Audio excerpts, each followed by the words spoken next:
society for as long as I have been alive and as long as I can remember. And here's the thing, is that, are vampires real? Do you believe in vampires? Or do you not believe in vampires? I'd like to put a warning out there. This is, because it is a true crime video, it is of sensitive nature. And please, anybody under the age of 14, choose another video. And anybody with any kind of sensitivity to murder or the undead or anything like that, please move on. That's what I love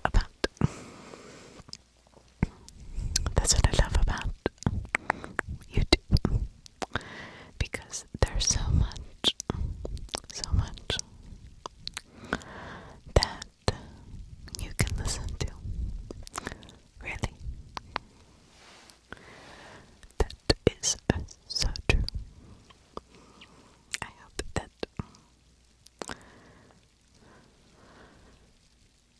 this microphone does a good job tonight. I was not happy with my first recording, but I think I had it on the wrong setting.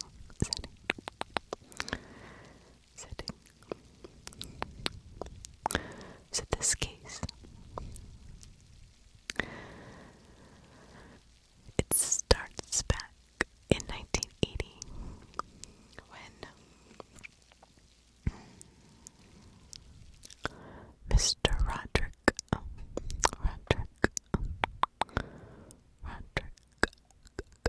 Ferrell was born. Now, he was born to Miss Sandra Gibson, who is his mother, and Rick Frell. They were actually married briefly just out of high school because she had gotten pregnant with him. But her home life was not anywhere near good. She was raised by two very religious people that could not understand her way of life.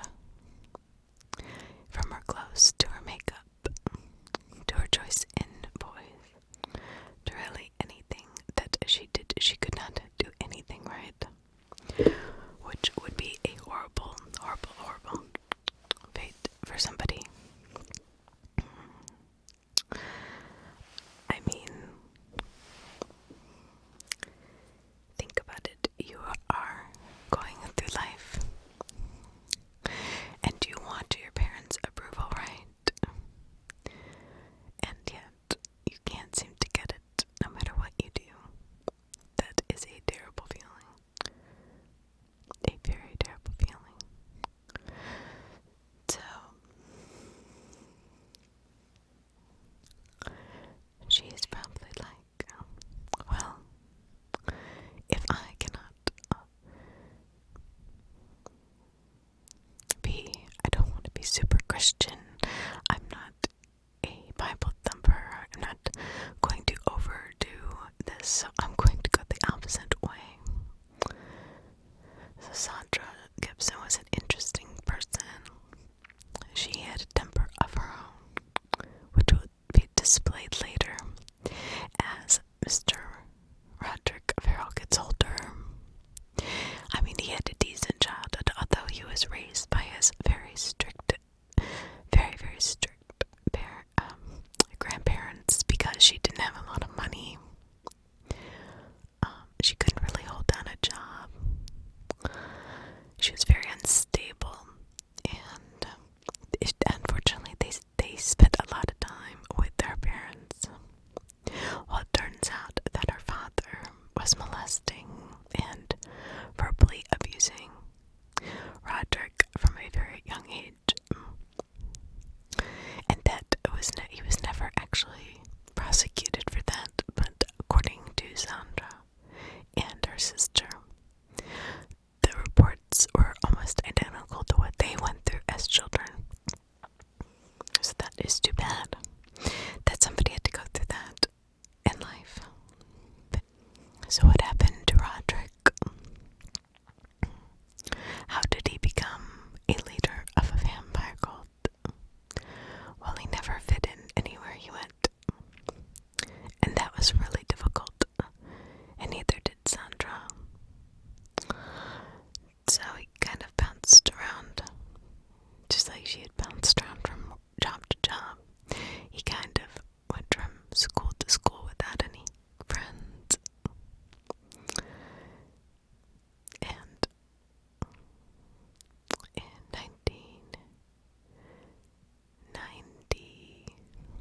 houses, and they play this board game.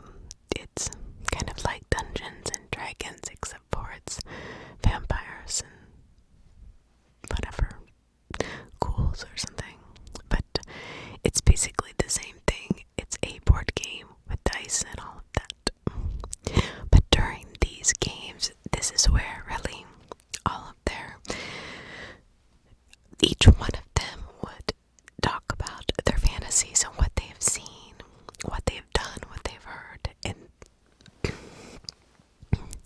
here's where they start to really kind of delve into vampirism and blur the lines between reality and fiction.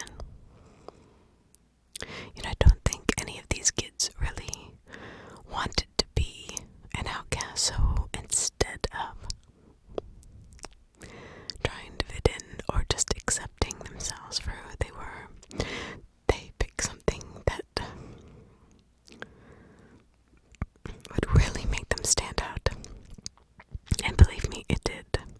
When they were in the schoolyard in the afternoon or during lunch, people noticed them and thought of them as misfits and troublemakers. And the thing is that I don't think any of them really wanted to be. But there were two groups, and so the one group, Rodrik's group, said, okay, well, you need to go fight Anderson and Murray and figure out who's going to be the leader of the vampire group, who's the most powerful. So instead of fighting, this interesting thing is these two got talking, and they had so much in common. They realized that their love of the occult and Satanism was very genuine and together. So they became actually really good friends. What happens is they start hanging out together as these two kind of start their way through life. His mother, Sandra, is prostituting herself, and she's dancing at exotic clubs, and she's just kind of not very stable. But this, at Callaway High School, was a very stable place for Rodrik, this group of people. He's about, I guess, 15 at this point, almost 16. So he's getting, pretty much up there. But he starts doing LSD, heroin, and PCP, which LSD is known to actually cure depression, or as, I've read studies of that nature, and other mental illnesses. But I don't think those three together do any good for anybody. So,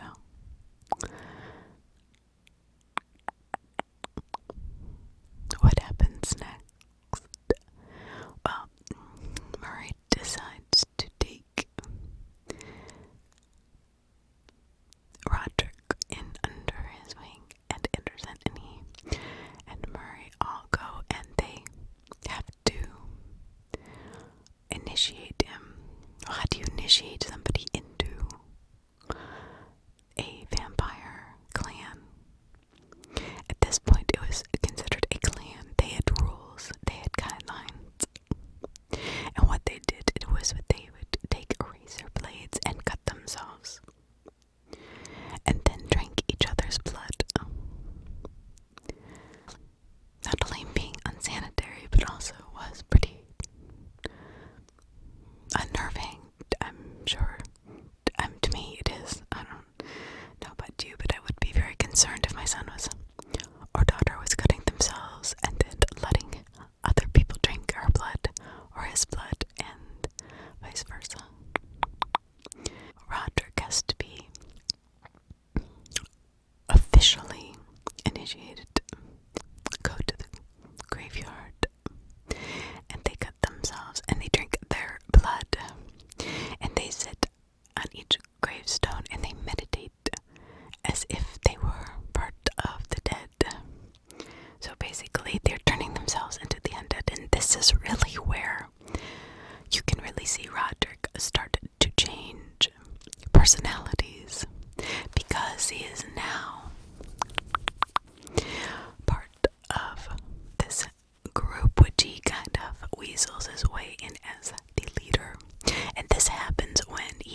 himself, and she becomes a vampire.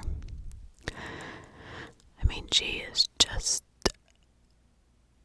Everybody in the town knows that it was Rodrik who has initiated her, so he is not the leader. He is sleeping upside down.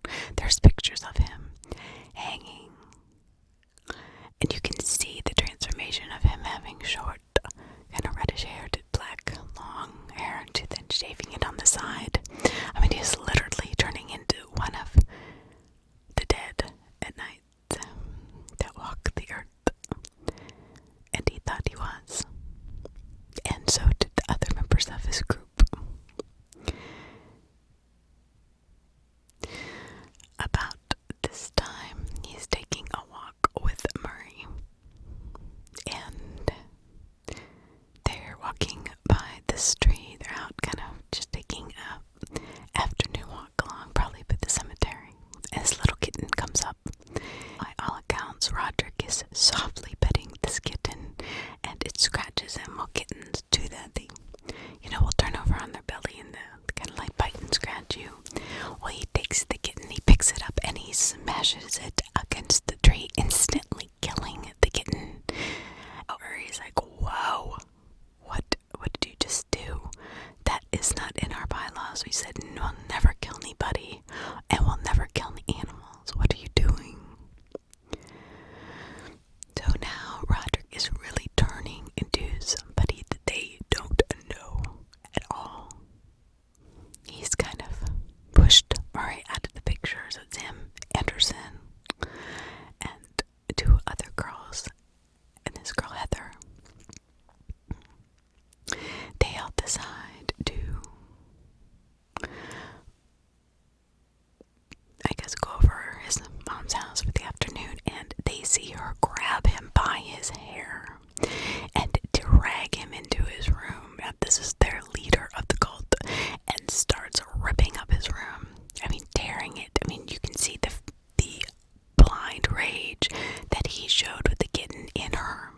So we know now where he gets it from. His mom tells Murray, he says, "You've taken my baby away from me," and doesn't want him around her son. However, she starts to write his 14-year-old, now this is a grown woman, starts to write Jaden, Murray's 14-year-old brother, Jamie, these really inappropriate letters saying what she wants to do, horrible things to this young boy who's 14, and here's this grown woman writing him these letters. Now, only did she write these letters, she's developed a shrine with his pictures on it, and incense and candles down in her basement. And it's like this whole shrine to this 14-year-old boy that she is basically harassing. Now, I don't know why she never had charges pressed against her. I guess she just stopped, or they asked her to stop, so she did. But this is at the point where Rodrik is humiliated. He starts skipping school, and they have to expel him from Callaway High School. So what do you do when you are 16 now? It's, 1996? And he really has nothing to do. So they are going to go take a trip to Florida. And then they're going to go to New Orleans, the place of the underworld that there is known in the vampire world. There's known to be walking vampires all over the city. So that's where they're gonna go, where their kind are, where they're gonna be accepted, right? Well, they need a car, and the first car that they had gotten immediately get a flat tire. So they ask Heather, "Hey, can you we're gonna steal your parents' car." And she says, "Well, I don't really want to be involved in this, so I'm gonna walk down the street, but go ahead." And she and two other girls, she goes off with them, and Anderson and Rodrik go to Heather's house after they stole the car, right? I don't know why they even decided to go back. This must have been in Rodrik's mind from the very beginning. I think it was even said that he just wanted to know what it felt like to kill somebody. But don't quote me on that. So these two go into Heather's house. Now Rick, Heather's dad is sound asleep on the couch. Sound asleep watching TV. He's laying on the sofa, relaxing, sound asleep. And as the two boys walk in, Anderson first and then Rodrik, he grabs a crowbar from the garage. He proceeds to bash this man's head in 22 times. The coroner said that his head was so bashed in that he had so many skull fractures and brain contusions. It was unbelievable. After this, Heather's mother comes in, Ruth, and she's like, what is going on? Now she's carrying a hot cup of coffee in her hand, according to Rodrik, and she throws the cup of coffee at him and scratches his face just like the kitten. Remember the kitten? Well, that blind rage comes out in him and he is furious and he starts to bash this innocent woman's head in 23 times. Most of it to the neck and head. I think he hit her 12 times in the neck. And then the rest in the head. And some in the abdomen. It was overkill. And here's Anderson. Actually, never even thought about him killing anybody. So what does he do? He just stands there. He's in such disbelief that he doesn't know what to do. I don't know what I would do, to be honest with you. But here in Florida, because it happened in Florida, apparently, they had been down there. After he got kicked out of school, he goes back down to Florida. This is where he's with this group of his followers. Now Heather has no idea that her parents are dead. Then she doesn't even find out till later. Now this is the thing. There's two other people. There's two other girls. I think Denise and then I can't remember the other girl's name. His girlfriend. But let's just call her his girlfriend, okay? I don't have my notes or anything with me. This is strictly from memory. Gets back to them, and they help him cover up the horrible crime, right? And Heather going along with them because she is a devout follower of Rodrik. She worships this man, worships him as her leader.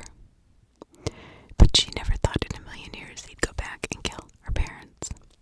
Now the two boys, when they left the scene, took her parents' Discover card and their other car, which was a Ford Explorer, driving. Heather's sister, comes home and realizes that somebody has murdered her parents, and immediately she's thinking, oh, it's my sister who did it, or I don't, she's in shock. She calls 911 immediately and says, my parents are dead. I just came home. I don't know what to do. To the point of where on the phone, 911 call, she was completely calm. I don't know if she even understood the gravity of the situation with her parents, because who would?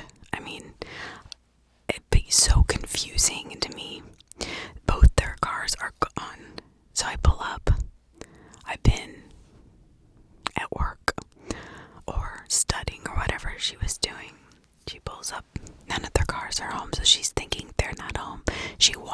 and to find her father bludgeoned to death on the sofa, and then her mother in the hallway.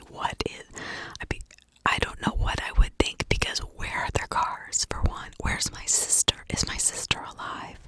Did my sister do this?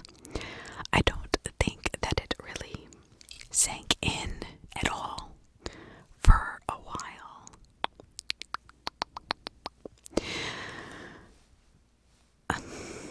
I know it wouldn't for me, because I'd be so confused as to why their cars were not there, but they were there. How did these people take their cars without them knowing? My dad was sleeping on the couch, and obviously he was taken by surprise. He never moved, and her mom was in the hallway, but both of the cars were gone, so that means there's multiple people. I mean, if you think about the craziness of that, and just what happened here, it would be going through my mind, right? So the three girls and the two men, the Anderson, Debbie, of course, Rodrik, Heather, and Rodrik's girlfriend, they make it to Baton Rouge. I don't know, it doesn't say if they're driving both the cars, but I think they're just driving the one. And because the sister had called the police, there was an ABP form across this, everybody kind of knew where they were going. I think, especially the sibling, she knew, Heather's sister knew that, okay, they're probably on their way to in Baton Rouge when they have run out of money and they don't know what to do to get it. Now, these kids are not very smart, because, for one, they call Heather's grandmother for money. And this is when Heather's grandmother, the police contact her grandmother, or she contacts the police, and she says, I just got a call for my granddaughter who is in Baton Rouge at the Howard Johnson's there in town. And the police then wait for them to come back from wherever they were to arrest them. Apparently, this is when Heather realizes what has happened to her parents. They arrest Heather as well. They blame her. Now, here's the weird thing. Sandra, Frederick's mother, out of nowhere says, oh yeah, I heard Heather say that she wanted them to kill her parents. She never said that. Matter of fact, Sandra took a lie detector test and failed miserably. So nothing could keep her. They had no evidence to prove that. She was so upset. You could tell if nobody else had said, other than Rodrik himself, said that they ever heard Heather saying that she wanted her parents dead. Never. Matter of fact, she didn't even want to be a part of them stealing the car. So she walked down to the end of the street and met up with them later because she felt so guilty. So she was they actually dismissed all charges. But Rodrik, Anderson, Denise, and the other gal, I can't remember her name, eludes me. They all are sent to Lakewood Detention Center, and then they're sent to a juvenile detention center in Ocala, Florida. This is where their trial and sentencing takes place. The delusion of him being a vampire quickly wears off. But the thing is that Anderson, who really did not, I kind of feel bad for him. Here in Florida, if you're with somebody that does something wrong, you're just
is the story of the vampire cult leader Rodrik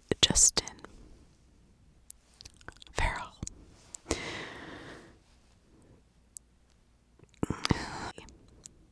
Sad end for those three people, especially at both their parents being dead. But the lesson here is be careful who your friends are.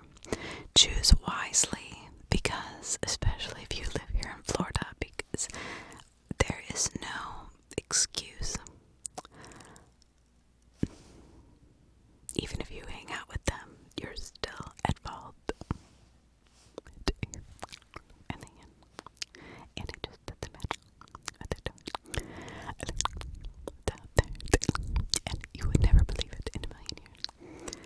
But I just wanted to say thank you. Thank you. Please subscribe. Please comment. Please like. It helps the YouTube algorithm. So I really appreciate when you subscribe, when you like, when you comment. It means the world to me, because it really helps me beat the YouTube algorithm that they place my videos. So if you do like my content, and I appreciate the wonderful comments I get, and I appreciate all of you. Thank you so much for being a part of this channel, giving me an outlet, and hopefully you enjoy my content. I try to make it interesting. I spend many hours researching different cases. That's what I spend most of my weekends doing, is reading, and seeing what the most interesting, story is that not everybody has talked about. Some of them I do, because I find maybe a little bit different take on them. Now, you don't have to agree with me at all. I mean, that's kind of the point. I want to bring to the table something different, something new, instead of just relaying the facts. Now, how do I think that Rodrik got this way? Well, I just think he just was a social misfit, and he just did not fit in. And this is where he could be powerful. This is where he could draw people in, and people followed him. People worshipped him. He loved the attention. He really was needing all that attention from his mom, and she never gave it to him. She couldn't give him a stable life. And obviously, her mind was not okay. Her being an exotic dancer, prostitute, and going from job to job, and then, doing what she did to Jamie. That is not a mentally capable human being of having a child. She filed a court order to have him removed from her home because she could not control him anymore. She wanted to get rid of him. That he was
So welcome.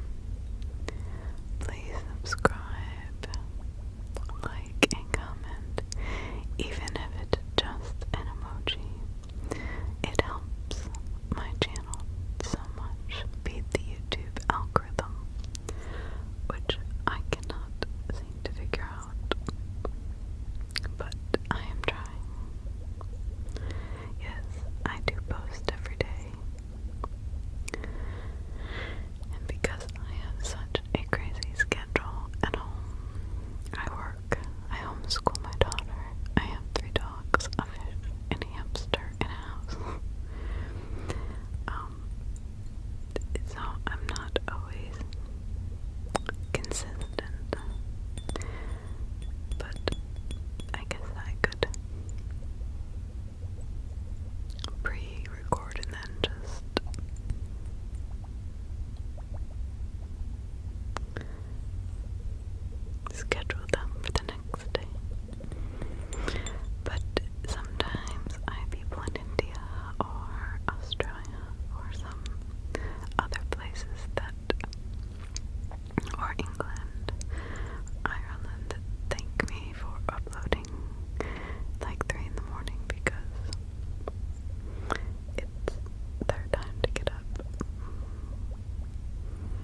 a